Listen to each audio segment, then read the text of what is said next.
Yang berhormat Tuan Muhammad bin Hussein, Pasir Putih. Assalamualaikum warahmatullahi taala wabarakatuh.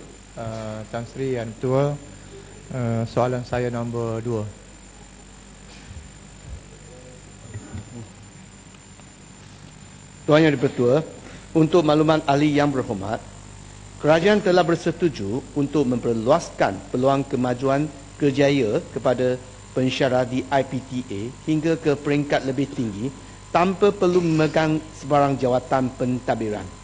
Ikuran keputusan tersebut, kerajaan telah mewujudkan jawatan baru yang dikenali sebagai Profesor Ulung, grade khas terus. Kenaikan pangkat ke jawatan Profesor Ulung dilaksanakan berdasarkan kriteria-kriteria yang ditetapkan oleh sebuah jawatan kuasa di peringkat Kementerian Pengajian Tinggi. Calon yang dinaikkan pangkat ke jawatan Profesor Ulung akan menerima allowance Profesor Ulung berserta geran penyelidikan. Penganugerahan Profesor Ulung adalah berdasarkan meritokrasi di mana pensyarah yang memegang jawatan pentadbiran tidak mendapat apa-apa keistimewaan, malahan tidak memberi sebarang pemberat dalam penilaian. Mereka dinilai berdasarkan pengiktirafan, sanjungan, penyelidikan, penerbitan berimpak tinggi, lonjakan tahap kesarjanaan dan impak idea yang tinggi kepada kualiti hidup masyarakat di peringkat kebangsaan dan antarabangsa. Sekian. Pasir Putih. Terima kasih kepada Timbalan Menteri. Apa yang saya lontarkan ini ialah ada tidak puas hati di kalangan ahli-ahli akademik. Semacam ada satu pilih kasih dalam pemilihan Profesor Ulung ni. Sebab katanya dia tamunya ialah kerana Profesor Ulung ni juga ialah melibatkan pentadbiran. Sepatutnya untuk mendapat tahap profesor ini mesti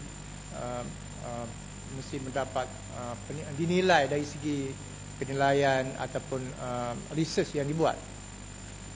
Tapi oleh kerana kadang-kadang pentadbiran ini ialah dia memilih, biasanya yang dapat Profesor Ulung ni lah ataupun profesor ini dia dapat daripada mereka-mereka yang menjadi penyelia kepada student ataupun pelajar PhD dan sebagainya.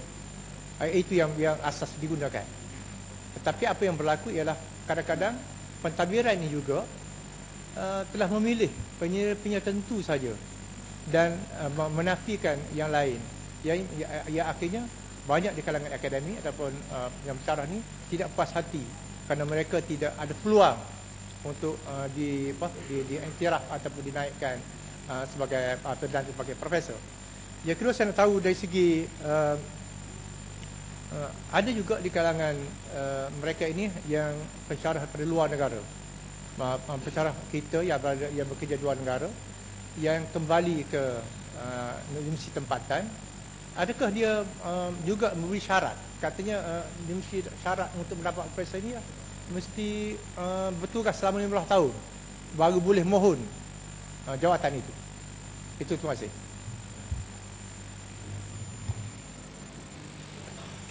Tuan Yang Ketua, untuk makluman ahli yang berhormat, jawatan Profesor Ulung merupakan satu penganugerahan berdasarkan meritokrasi di mana ahli-ahli yang terlibat dalam pentadbiran tidak mendapat apa-apa keistimewaan. Malahan ia tidak mendapat sebarang pemberat dalam penilaian seperti yang saya sebut tadi. Walaupun begitu, ahli-ahli yang terlibat dalam pentadbiran seperti jawatan pentadbiran Naib Chancellor, timbalan Naib Chancellor dan dekan wajar juga dilihat sebagai satu pengiktirafan terhadap kebolehan dan keupayaan penyandangnya sebagai seorang sarjana. Amalan ini diguna pakai di semua universiti ternama dan terkemuka di seluruh dunia, serta terbukti paling sesuai untuk kelestarian ekosistem pengajian tinggi. Saya ingin menjelaskan, terdapat juga ahli-ahli yang terlibat dalam pentadbiran seperti Naib Chancellor dan timbalan Naib Chancellor yang meneruskan aktiviti memberi syarahan dan penyelidikan di universiti masing-masing. Dan memang Kementerian Pengajian Tinggi amat serius tentang pelantikan Profesor Ulung ini. Untuk makluman ahli yang berhormat, jawatan Profesor Ulung begitu terhad dan istimewa, dan sehingga sekarang terdapat hanya 3 orang yang dianugerahkan jawatan tersebut. Gaji termasuk allowance yang diterima seseorang Profesor Ulung ialah daripada minimum RM23,800 sehingga maksimum RM31,600 sebulan. Sekian.